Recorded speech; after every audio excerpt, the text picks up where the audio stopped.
Hi and welcome to another free.volous episode. uh, do I still know how to do this?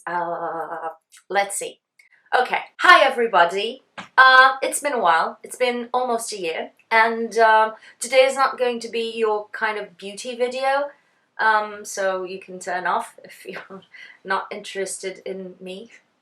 But I'm just going to update you on what happened in my life over the past year and why I've been absent from YouTube and Instagram, although I've never been good on Instagram. But anyway, basically, after my last video, we had terrible, terrible, terrible, terrible news regarding my dad's health. It came out of the blue. Nobody was expecting anything like that, and it was terrible. And in just a couple of months, we lost him, and it was devastating, terrifying.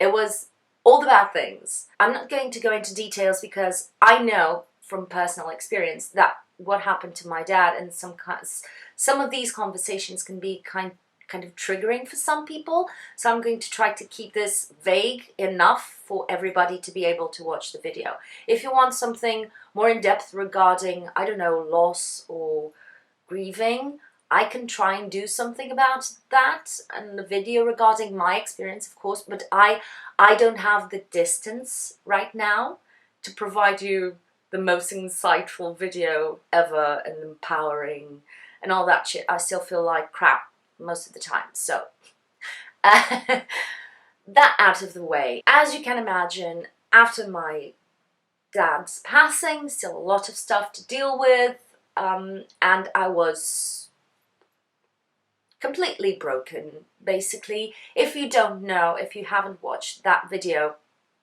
I'll put it up below. I'm one of those few people who did the isotretinoin or Accutane or Roaccutane treatment many, many, many moons ago when I was 23, I think. I'm now 40.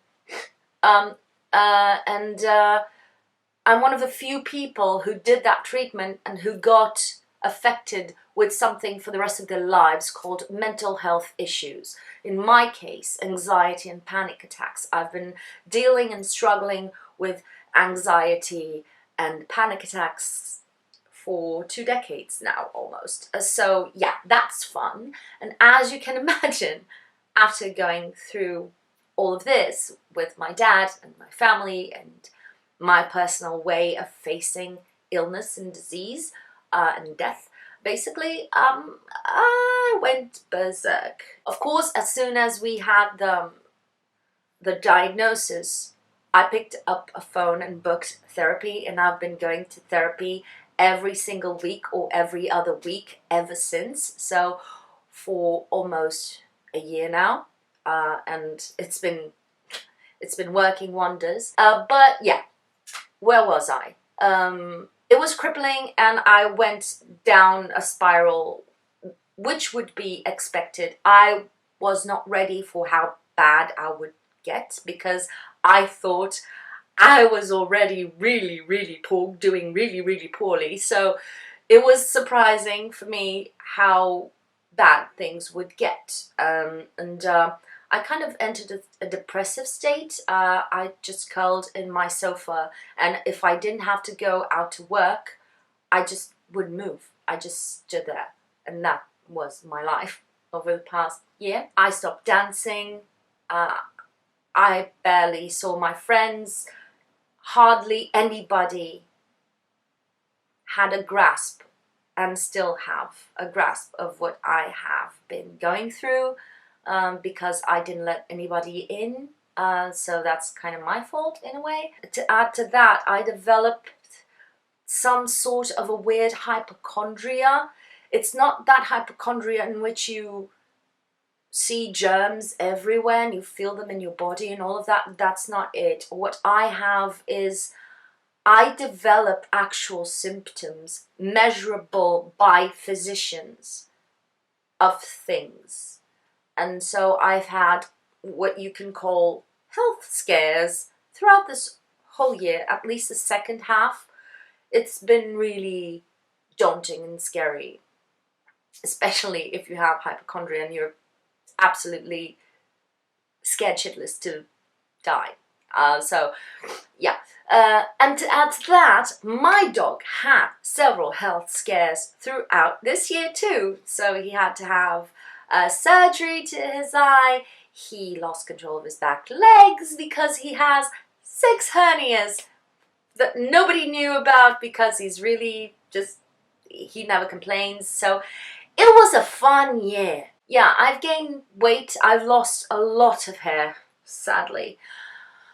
I'm dealing with those things too. And as I said, I was just in a little ball in the sofa and I can care less about anything. But I didn't stop doing my skincare routine, although really pared down. And I never stopped doing my makeup when I had to go out, again really pared down. And I never stopped watching videos on YouTube.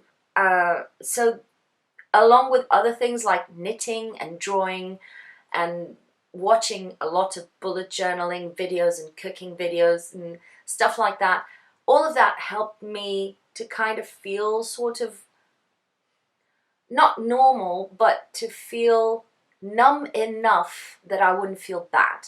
And sometimes that's all you can aim for. The skincare routine in the evening brought me sort of a sense of normalcy and helped my mind wander to safe places, because the problem with my mind is that it wanders to the wrong places. It's the deep end and we shouldn't go there, but it goes there all the time and it's really stressful and I'm always really anxious.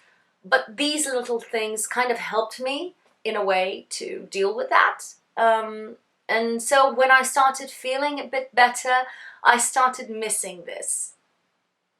You know, you and me and this kind of recording videos and talking about stuff. I didn't stop buying stuff and I wanted to talk to you about the things I bought and what I thought and disappointments and new things that I found, but then I couldn't pick up a camera and do the full set. Yeah, I want to come back and I want to make videos for you, but I need your help. So I'm going to need tips from you. What do you want to see from me? What kind of content, knowing that I cannot afford to buy every single new thing that comes out. And to be honest, that